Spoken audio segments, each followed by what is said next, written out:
Bu, bu, bu, bu. Nah, kalau mau jadi hamba lebih baik di hadapan Allah, maka tahun ini kita harus jadi hamba yang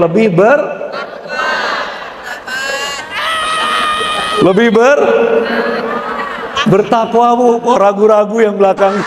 Takwa itu sebenarnya kalau buat ibu-ibu yang di sini yang sudah berkeluarga, punya anak, ibu-ibu yang udah punya cucu bahkan, takwa itu bukan untuk kita lagi.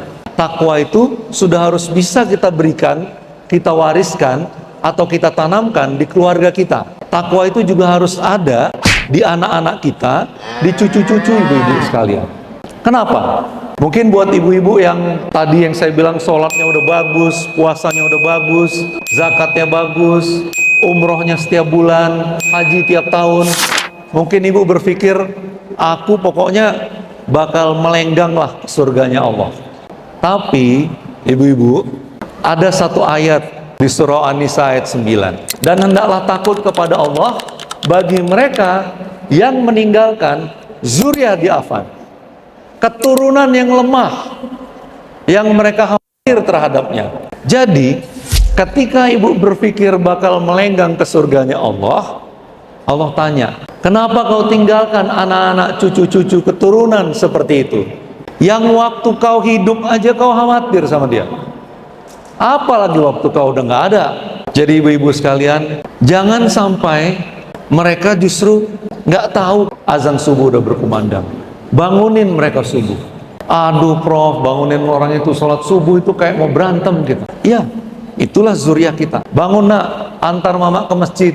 Mama mau subuh ini kau yang antar mama ke masjid. Waktu ibu lakukan itu, ibu sedang berusaha untuk tidak meninggalkan keturunan yang lemah. Kemarin hari Ahad pagi saya bicara, itu ada yang nanya, dia bilang, bagaimana caranya agar anak saya sadar kalau main handphone itu berbahaya buat dia. Jadi saya nggak perlu lagi kayak emak-emak diktator. Dia bilang seperti itu.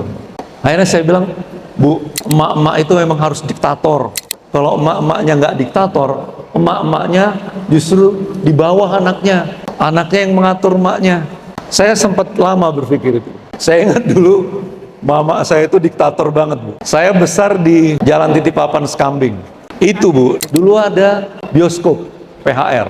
Satu ketika hari Ahad, mama saya ngajak, nanti kita pergi ya. Saya kesel kan, karena saya udah janji mau nonton film. Akhirnya saya lari. Saya nonton di bioskop itu, Bu.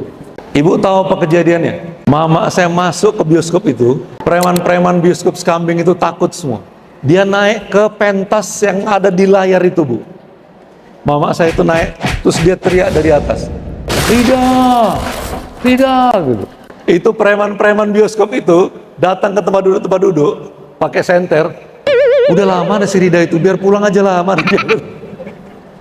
Ibu bayangkan. Akhirnya saya turun, keluar dari bioskop itu, dibawa mama saya, digenggamnya, naik becak, balik ke Jalan Titipapan. Begitu kerasnya dia.